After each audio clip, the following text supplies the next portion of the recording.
अब जनाबाई क्या समझाए उनको कि पांडुरंग मेरे पास रात को आते हैं, मैं उनके पैर दबाती हूँ, उनको गाना सुनाती हूँ, कोई मानेगा उनकी बात?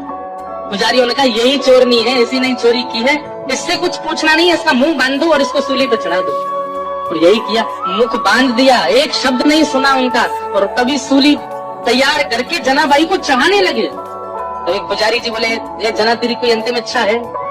तो फिर से जनाबाई ने एक मराठी में फिर एक कीर्तन गाया ठाकुर जी को टोकते हुए, और उसमें पूरे संसार को जनाबाई कहती हैं कि भैया ये प्रीत की रीत बड़ी कठिन है, इनसे प्रेम के मार्ग में अगर आओ तो सोच समझ के आना, ये बहुत खेलते हैं।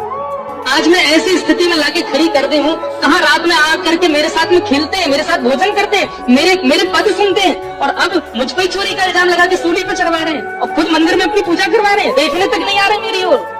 अरे संसार के लोगों, वैसे प्रेम करना हो तो इनसे ही करना, लेकिन इनसे प्रेम करो तो बड़े सोच समझ के करना, ये खेलते बहुत। ये उस मराठी पद का ये भाव है। और जनाबाई सब पुजारियों के आगे बोली, मैं सफाई नहीं देना चाहती, मैं क्या बताऊं आपको कि मेरे साथ क्या हुआ, मैं बस उन स्मृतियों को हृदय में धारण कर लेती हूँ जो पांडुरंग ने मुझे दिए हैं, और उनके साथ में जाना मंजूर समझूंगी। तो सूली पर चढ़ा दिया, जैसे ही सूली उनके गले में लटकाई और पीछे से उसको कस करके बस खींचने ही वाले थे, इतने में ही पांडुरंग भगवान क्रोधित हो गए, और जो सूली का जो फंदा था वो तुरंत रस्सी से जल बन गया, पानी बन गया, और पानी बन करके अदृश्य हो गया।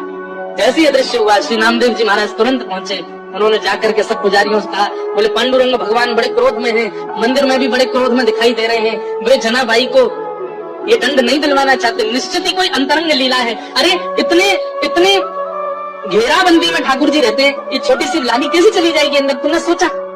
अरे तो ये आभूषण यहाँ कैसे आ गए? बोले तुम ये सोच सकते हो कि ये छोटी सी बालिका ताला तोड़ के भीतर जा सकती है, ये क्यों नहीं सोच सकते कि वो परब्रह्म भगवान इसके पास आए होंगे और अपने आभूषण छोड़ के चले गए होंगे? ये विचार क्यों नहीं करते?